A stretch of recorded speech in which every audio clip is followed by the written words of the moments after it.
Traffic नियम उल्लंघन करुले हो जातु सावधान अमानिया साबाड़ करने राज्य में जोरदार चेकिंग जानवाहन जांच प्रक्रिया कड़ाकड़ी विभागीय निर्देश पर समस्त आरटीओ अधिकारी स्वतंत्र भाव में जांच करुछंती प्रतिदिन रास्त ड्राइविंग लाइसेंस गाड़ीर फिटनेस परमिट बीमा और अन्य कागजपत्र जांच कराबाही बस ठार आरंभ कर मालबाही ट्रक पर्यंत विभिन्न गाड़ी को अटकाई चली फिटनेस चेकिंग राजधानी भुवनेश्वर में स्वतंत्र अभियान जोरदार होइछि गत 3 दिन में जबत शताधिक गाड़ी चंद्रशेखरपुर स्थित परिवहन विभाग पड़िया रखा नियम उल्लंघनकारी विरोध में कठोर कार्यानुष्ठान सह मोटा अंकर जरिमाना आदाय करा स्वतंत्र जांच प्रक्रिया नहीं अधिक सूचना देइछंती आम भुवनेश्वर रिपोर्टर श्रीधर आचार्य। राज्य में एबे गाड़ी कागज पत्र को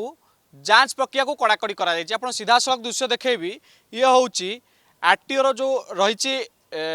ग्राउंड रही से ग्राउंड रे माड़ माड़ गाड़ी जबत कर रखा जायछि कारण जेतेबेले परिवहन विभाग पक्षरु समस्त आरटीओ गुड़ी को कड़ा निर्देश दिगला जे गाड़ीर फिटनेस परमिट सहित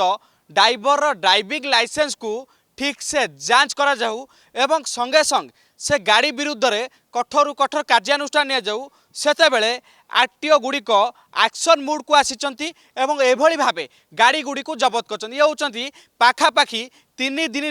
गाड़ी जबत करा जायथिबा दृश्य पाखापाखी भुवनेश्वर रे समस्त छकरे नाकाबंदी लकई बा सीधा सड़क भावे जो गाड़ी उपरे संदेह होउची सेतेबेले आरटीओ कर्मचारी माने से गाड़ी को अटकाउचंती ड्राइवर लो ड्राइविंग लाइसेंस तत्सहित गाड़ीर फिटनेस परमिट को जांच करुचंती जो गाड़ीर